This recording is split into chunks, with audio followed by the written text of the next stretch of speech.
farming organic.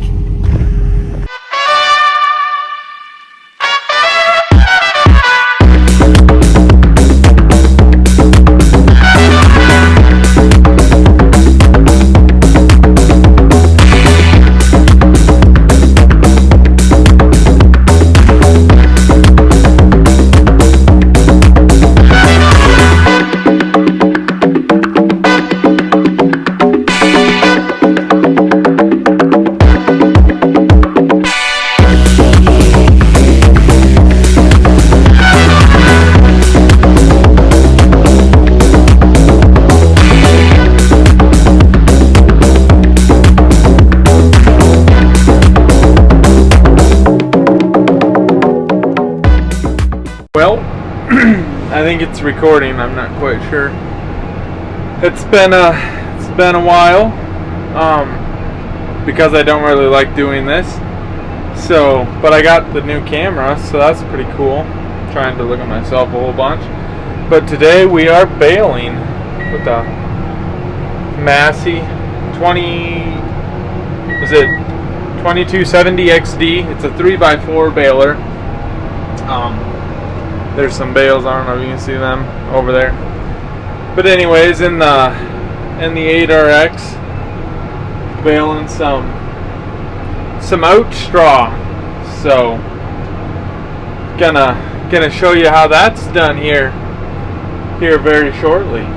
So just wanted to check in and say hi, and my quick turn, and then maybe we'll get out and look at the ground and look at a bale or something. There's a ditch, drainage ditch, water, some more bales. I'm wearing shorts today because it's really hot. We're gonna go a little bit farther. Actually, we'll wait till we drop another bale, and then I'll get out and I will show you guys what's popping. But in the meantime, Thomas said, this ain't gonna work very good, but Thomas said to show you guys how our RTK works. Well, hang on, it's working very good when you center up. So I'm centering, I'm pushing resume. I got a bump. Oh, you probably can't see that. That's whatever. You can see what my bales are doing now. Yes, I'm moving over. Anyways, our RTK, we run our own, or we have our own RTK tower. So what that consists of is some licensing, and then we have on top of one of our grain legs.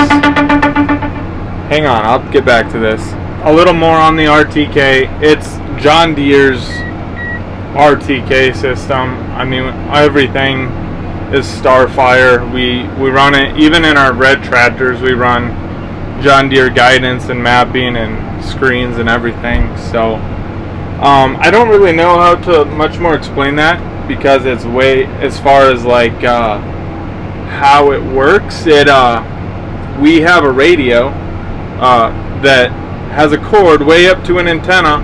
Gotta get way up to an antenna on top of our leg, and then that sends out an RTK signal, and then there's radios on top of our tractors, which I could probably show them. I'll show them, and that's what catches the RTK signal and makes the tractor drive in the straight line.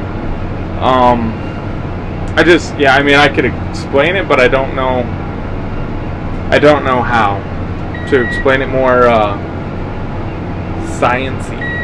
So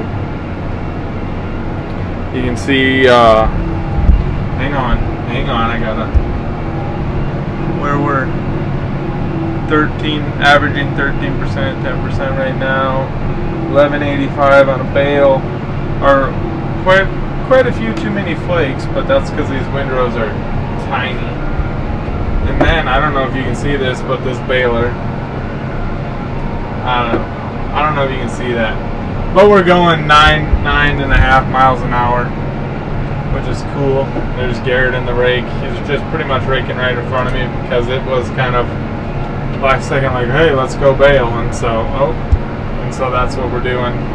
We're going to bale. And so he's just a few rounds in front of me with the rake. And yeah, we're gonna get this done and probably be done baling for the year. We baled up all of our oat straw otherwise, but with the clippings not growing very good, or the clover alfalfa. Looks like Garrett's on his phone. So, but with it not growing very good, we're not going to mow it off and get a cutting probably.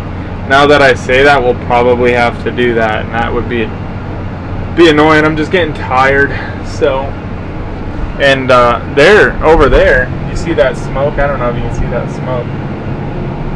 Those guys are burning up old hog barn stuff that caved in. So, I'm sure that's fun. But cool. Maybe we'll get out later and look at some bales. Again, I don't even know what there is to look at. They're squares. So this is a Zeiss lens on this camera. I have a Zeiss scope. That's pretty cool. There you can see a knot broke. So on that bale, super annoying. I'm running, I don't know, there's this pink twine, and I'm putting it, so on the top of the baler, oh, this is good, I'll explain this. On the top of the baler, them 6 little white things, there's 6 knotters or tires, and so every time it ties a knot, when that thing goes up, oh, it dropped the bale. But anyways, on the 2 middle knot or strings, I'm running a different twine, trying out a different twine, and I'll give it away for whatever we paid for it because it's trash. It's not that it's not tying the knot, it's that when it comes out of the chamber and expands back up, it's popping the knot. So the twine is not holding. It's not very good twine. It's garbage. Don't buy it. So and we've not had great luck with that kind of twine. So I would recommend not buying that kind of twine. So I don't feel like I should tell you, like, bash someone's twine company, because I don't think they're pretty big, but it's not like they're, it's whatever. Don't buy it. If you want to know what kind of twine not to buy, call me and I'll tell you. So otherwise, there's a twine we're running on the outside, 4 knots then, so two knots on either side that are holding every time, and that's why I put the good twine on the outside, so that the bale will for sure stay intact. If it pops one middle knot, it's not a big deal, it's not ideal, but at least the bale will hold together till the guy can feed it. So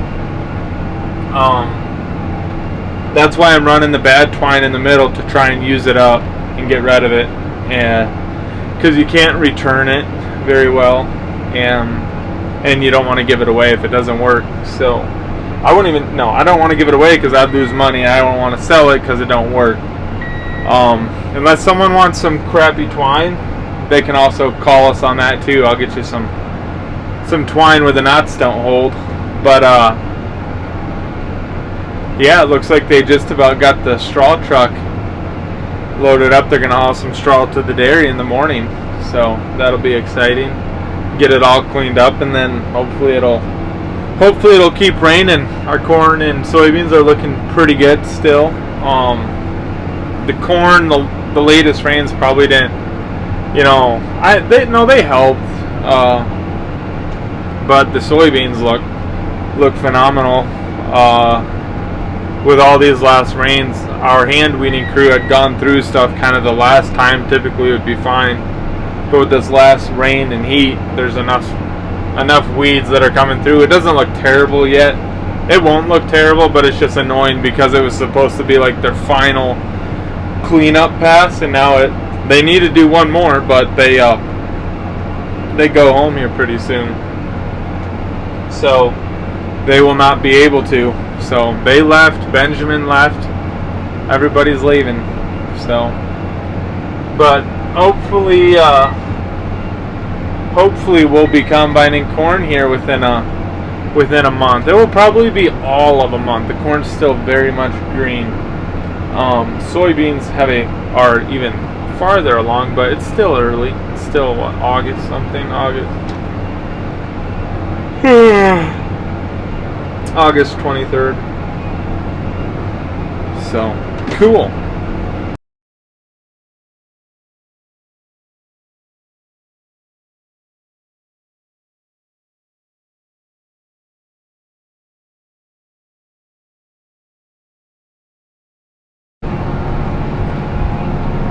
I'm gonna try and explain the screen in a way that I understand it, and some people might be like, well, I do it this way and do it that way. But this is how many flakes are in a bale. So right now it's 65. I wish that was more, but we have small windrows, and so that's just kind of the way it is. This is the load, and this is how I tell if I need which side of the bale is getting more. So right now it's telling me I need to move that way because that column is higher, so there's more stuff being put on that side of the baler. Oh, hang on. That's my moisture. That's the instant, the average. So many bales I have done. 99. Ooh. We'll wait till that gets to 100. That'll be a big moment. 100 bales. It's gonna take that many flakes though. Did I speed up a little bit? I need to speed up a little bit. I need to bump that way. It's gonna be 44, 45. It's real close to 100 bales dropped here today. All right, let's see. The moisture really jumped up there though, so that's cool. Almost 54. You can see I got my columns pretty even. It's not. Oh, it's telling me to move that. 100 bales down. That's my average. That's what my last bale weighed. That's the pickup head clutch, but it's not slipping, so it's fine. And yeah, there you go. We got a camera back there so I can see when I drop a bale. That's how I recenter my AV line, and that's how I shift. And I have my shift set on 4 inches, so that that it shifts more. You know, you can set your shifts at kind of whatever you want. So yeah, pretty cool. Baling it's not too bad. It's not bad if nothing breaks. If something breaks, the baler's the worst because you get all full of dust and dirt and crap, and it's just stupid. Makes you grumpy. So it's not good when that happens.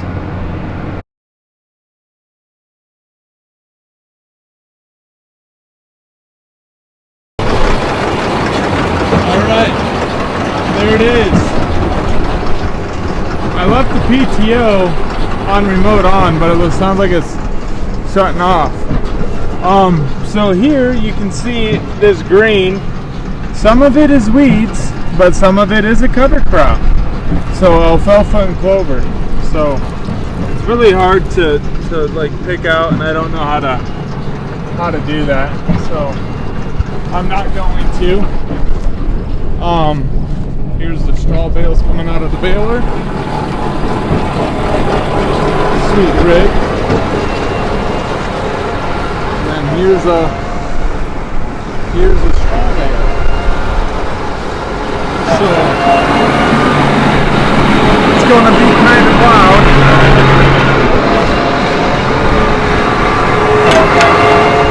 Holy crap. It's hot out. There it is, much better view. So, like I was saying before, hang on now, is we do the, I don't know about this thing. We do 3x4 bales. So what that is they're 3 feet tall and 4 feet wide, and then they are 8 feet long. But we can adjust that, but that's what we're trying to shoot for, is 8 feet. Oh, I'm winded. I got an elk hunt coming up. Shoot a big old one. We like the 3x4s. They stack a lot easier and haul a lot better. We used to have a 3x3, and as I don't know if you can see, Thomas's stack. I can't see. But the flippy camera is nice, but it also kind of sucks because you're flipping it all the time. But anyways, as you can see, Thomas went around and he stacked. Hang on, there's a zoom on this sucker. Oh heck yeah! There's a stack of them 3 high. So, nope, gotta flip my camera again. The flippy camera. So Thomas went around and he stacked them all 3 high, so that it's ready to load a semi. So when we load them, obviously we load them 3 high, and then 2 stacks wide. Our bales are weighing about 1,000 pounds a bale. Gotta fix my hair. Good dry straw, 11 to 10%. This particular field should have been baled along. I mean, we combined the oats the beginning of August, end of July. I don't think we combined oats in August. Thomas, I don't know. Yeah, I don't know or care. It's done. But then it rained a whole bunch, which is awesome for the corn and soybeans. But we did not get this straw baled up yet, so we are finally just baling it. And this all goes back to the bale weight, right? Typically our straw bales are weighing about 900 to 1,000 pounds. If that's wrong, someone else says no, your bale should weigh that much. I don't really care. That's what ours weighed. And these are weighing about, what did I say, 1,100 pounds? So about 100 pounds more a bale. My hair is completely screwed up. But that is because we combined them weeks ago, and then it rained a whole bunch. There was a bunch of green that grew up. And so you can see back there, the field is pretty green, which is, the majority of it is cover crop, but a lot of it is, not a lot of it, the minority of it is weeds. So, that's why the bales are about 100 pounds more, is because a lot of green leaves and green stuff got cut off and raked up and baled up with this straw. So it's not just going to be pure oat straw. There's going to be a little bit of green stuff in there too. Hang on, I got a text. My wife needs an extension cord. It's hanging in the garage. Hanging in the garage. So put that fire out. Anyways, some things that I've been doing is I went to a field day up in Minnesota. My friend Scott put on. Awesome guy. Look him up. CFS, Cokato, Minnesota. But I got to meet the first person that has watched me on YouTube that's not my mom. So I have 2 fans. And that was pretty cool. Got to meet some people, some farmers, some organic farmers, and just talk about different ways of organic farming, which is awesome. Benjamin also left us, so we're still getting over that. Already missing. Hopefully you watch this, Benjamin. That'd be sweet. So he went back home. He's gone. But yeah, and I got an elk hunt coming up. I'm gonna go elk hunting in Colorado with my bow, and I got a bear tag, so that's cool as well. But gonna go do that and get away from this farming thing for a little bit. Right now we're tiling some fields. We got a tile crew out there. We're obviously this is the last straw field that we're gonna bale. We are mowing off our cover crop. I've talked about it in a previous video. If the cutting or if the growth was good enough, we would actually bale that up. But the stand of alfalfa and clover is not very good at all. So we're just mowing it off so that the weeds don't seed out. We're thinking that cover crop didn't come up good because when we planted it in March, it got really cold and wet, and nothing grew for about a month.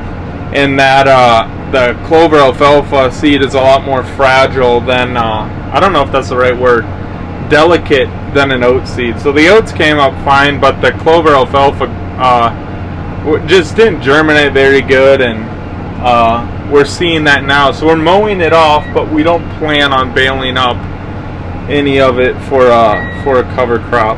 So, but yeah, there you go.